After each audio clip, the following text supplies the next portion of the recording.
Wapenzi watazamaji wa Team TV na wasalimia katika jina la Yesu. Bwana Yesu asifiwe.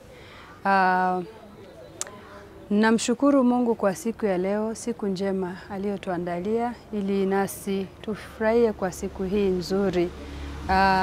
Nawasalimia wote na nawashukuru sana, maana nyinyi ni marafiki wazuri, yani huwa mnatusupport, tunajisikia vizuri sana. Wakati mkiwa mnafanya subscribe, mkiwa mnafanya like, mkiwa mnatoa comment zenu au ushauri, pale tunajisikia vizuri na tunaona kuna haja ya kuendelea na utaratibu wa haya maongezi. Kwa jina nafikiri mmenizoea, anaitwa Jolly au Auntie J. Wengi wamezoea niita Auntie J au Mama Ganza, majina mengi tu, utakaolipenda ndio utakaloniita. Kwa hiyo hii ni Team TV na wengi mmezoea, ingawa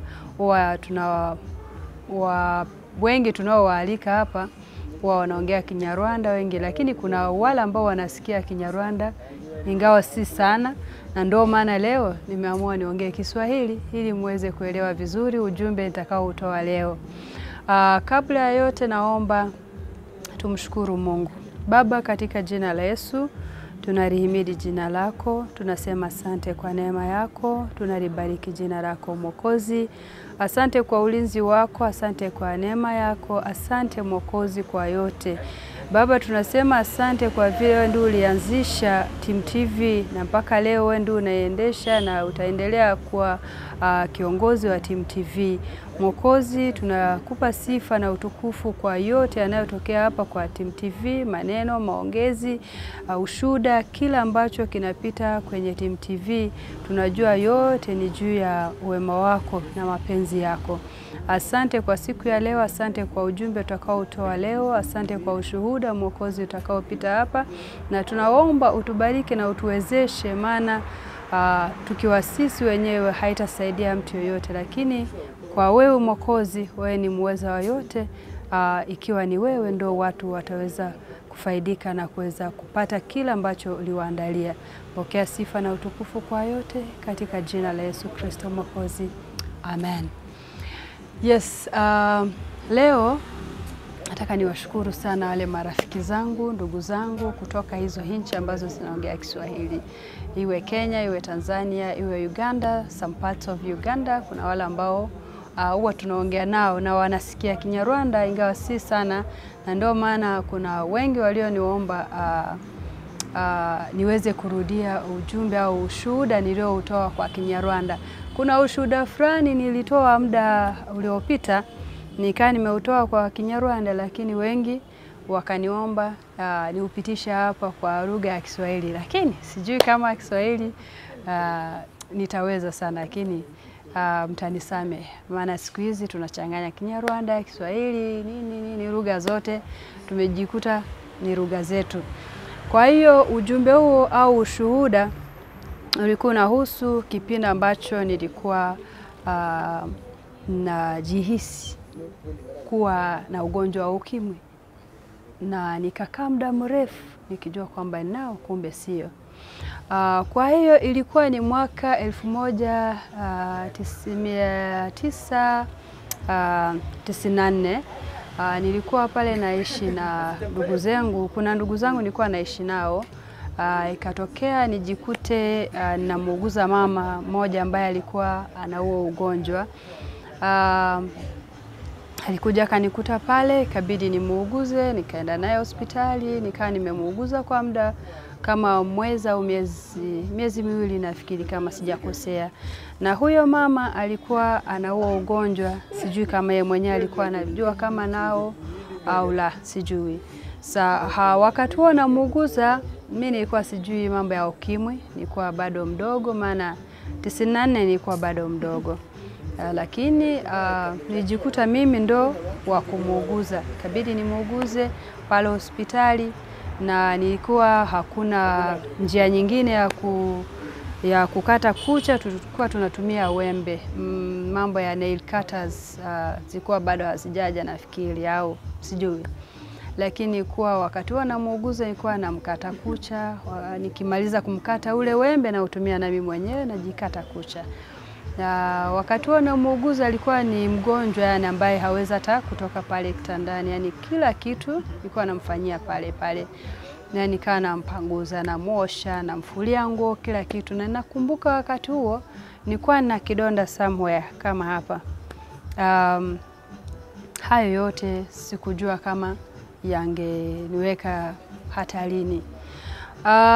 Nikuja kujua kuhusu hilo jambo wakati huyo mama, yani tuseme siku kama ya leo, kuna anko moja alikuwa anaongea na mtu mwingine ambaye alikuwa amekuja kutuona hospitali, na wanaongea, na pale wanaongea mimi nilikuwa pembeni nafua, ndio nikasikia huyo mtu anamuuliza anko, vipi huyu mtoto, huyu mtoto wa nani? Akamwambia huyo mwanangu, mtoto wa dadangu.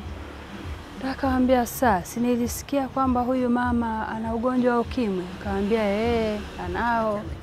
Akamwambia sasa huyo mtoto mbona anafua nguo bila gloves? Kwa nini hamjampatia gloves ili aweze kujikinga? Na pale huyo baba akamjibu kwamba una habari, mimi hilo sikulifikiria hata kidogo, wala sikulifikiria. Na pale nilikuwa nafulia nguo ndo nikawa hilo, yani hilo neno limedondoka sikioni, nikaa nimelisikia, nikasema Mungu wangu, sasa kama ni ukimwi. Na nilikuwa najua vizuri kwamba yani damu yako ikikutana na damu ya yule ambaye ameathirika, inawezekana na wewe upate huo ugonjwa. Kwa hiyo nikaa nimeanza kujisikia vibaya, nikasema huyu mama siku zote namkata kucha na mimi najikata, labda naweza kwani kuna sehemu labda naweza nikaa nami nilijikata, tuseme nikaa nimetoka damu bila kujua.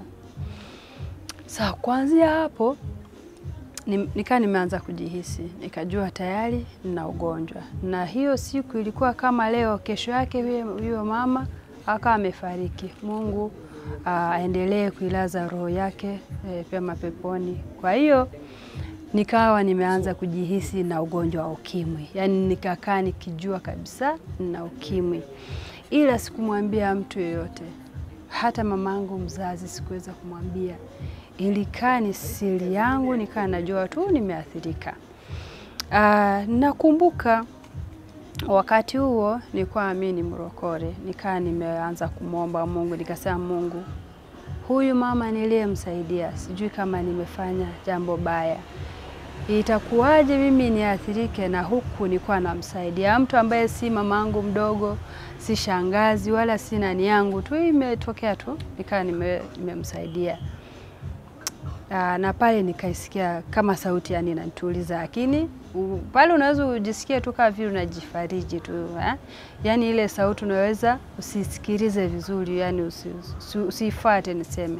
Nikasema basi tu nimeathirika, acha nisubiri siku ya nini, ya kifo changu. Kwa hiyo kipindi hicho chote kuanzia 94 mpaka mwaka wa 2000 na nafikiri ilikuwa 2005. Na hiyo 2005 yani nilikuwa nimepata mchumba. Wakati huo nimepata mchumba, nikasema Mungu wangu, sasa hii itakuwaje? Lakini hata kabla ya hapo nilikuwa napata marafiki tu wa kiume.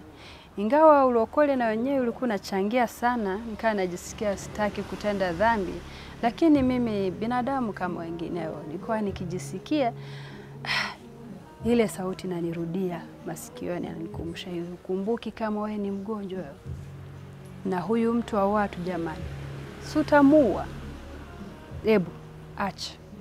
Pale najisikia kubadilika, na pale nilikuwa najisikia vizuri tu, niko na rafiki yangu, tunaongea, tuna maongezi mazuri, lakini ile sauti tu nikisikia nabadilika pale.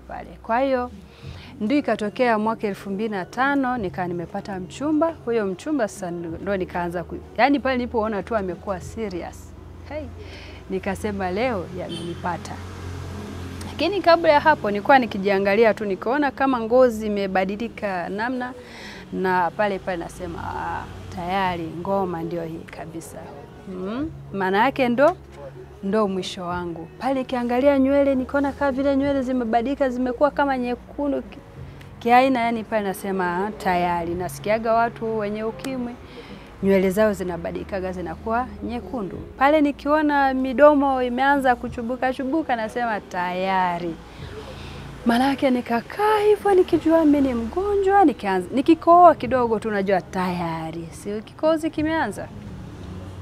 Haya maisha leo. Kwa hiyo niwahishe ujumbe huu. Mwaka 2005 nilipompata mchumba nikaona kama vile sasa hivi hakuna jinsi ya kukwepa.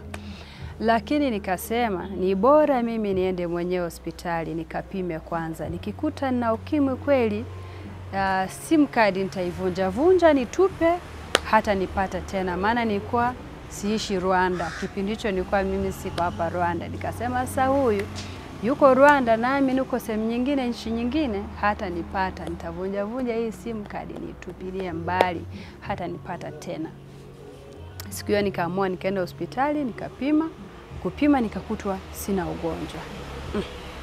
Na pale nilipokuwa na kwenyewe ugonjwa ulikuwepo lazima. Sasa yule baba kwenye laboratory na yeye mwenyewe aliponiona, maana hapo alikuwa anahisi watu wengi ni wagonjwa, na akaanza kunihesabu kwenye namba ya wale wagonjwa. Na aliponipima akakuta sina ugonjwa, ndo na yeye akaanza kunioji maswala. Akaniuliza, wewe msichana, wewe mrembo hivi hapo naishije? Mbona nimekuta una ugonjwa na ninaona ugonjwa huu yani ni mwingi sana hapa. Nimekuaje? Nikamwambia hata mimi mwenyewe sidhani kama mimi ni mzima. Akaniuliza kwa nini? Nikamwambia, nikampa hiyo historia kama nilivyohadithia hapa. Akaniambia kama ni hivyo ni kweli na mimi nimeuchukulia ukweli, maana wengi hapa wana ugonjwa huu. Lakini Mungu ni mwema, amekulinda basi. Kwa hiyo ndio nikajua mimi niko salama, na mchumba wangu ndio tukaendelea na mpangilio yetu yani. Kwa hiyo wakati wa kutoa huu ushuhuda nilitaka niwashirikishe, lakini sio kuwashirikisha tu huo ushuhuda wangu. Ila nitaka kuambia kwamba kuna watu wengi wanajihisi ugonjwa, kuna watu wengi wanajihisi mambo mengi, kumbe si kweli. Yani unatembea huku ukijua wewe ni mfu, kumbe wewe ni mzima. Hujafa, wewe ni mzima. Unatembea unajihisi mume wangu anaweza kaa ananisalita naenda kwa wake wengine, kumbe sio. Huku naenda ukijiuliza, yani ukiwazia kwamba mkeo anakusaliti, kumbe sio.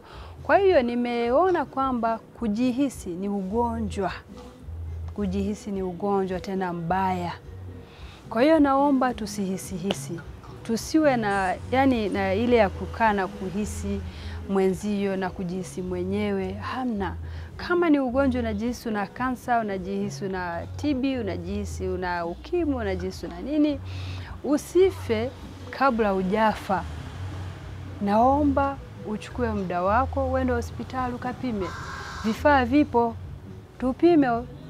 Kama mimi hapo kwa kweli tusemeshane ukweli pale. Ukifikiria vizuri kweli mimi nilikuwa na maisha mazuri, nilikuwa sina maisha mazuri. Yaani nilikuwa nikitembea nikijua mimi ni mfu, anytime naweza nifanyeje? Niondoke. Lakini kumbe nilikuwa mzima wa afya tena njema sana. Kwa hiyo nawahisi ndugu zangu, tuache mambo ya kujihisi. Kama ni ugonjwa nenda kapime, kama ni mwenzio muamini. Yule msichana au unayehisi kwamba naweza kawa anatembea naye, kumbuka kwamba kabla hajakuoa wewe alikuwa anamuona pale. Yule mama unayehisi kwamba anaweza kaa anatembea na baba fulani, kumbuka kwamba kabla yani pale anakuruhusu wewe, anaruhusu kwenda na wewe, alikuwa anamuona yule baba. Sana huu ugonjwa wa kujihisi tuache. Si kitu kizuri, kinakuua na kinakuharibia maisha. Kwa hiyo nisiwachukulie muda sana, na washukuru sana kwa kuwa mmeweza kufuatilia ushuhuda huu, na naomba huu ushuhuda wasaidie. Ugonjwa wa kujihisi tuepukane na huo ugonjwa. Lakini kwa yote Mungu awabariki. Baba, katika jina la Yesu nalibariki jina lako. Asante kwa muda huu, asante kwa ushuhuda huu ulioniwezesha kushirikiana na ndugu zangu. Naomba Mwokozi huu ushuhuda uende mpaka kwa yule ambaye uliandaa ili uweze kumsaidia, na kuomba Mwokozi utumie kama ile tibu. Naomba huu ushuhuda Mwokozi umfikie yule yote yule ambaye alikuwa na huo ugonjwa wa kujihisi, alikuwa na ugonjwa wa kuhisi mwenzake, alikuwa na huo ugonjwa ambao umemfanya asikae akiwa salama, iwe kwa ndoa yake, iwe kwenye maisha yake, popote pale. Nasema asante Mwokozi kwa vile imetendeka, katika jina la Yesu Kristo Mwokozi. Amen.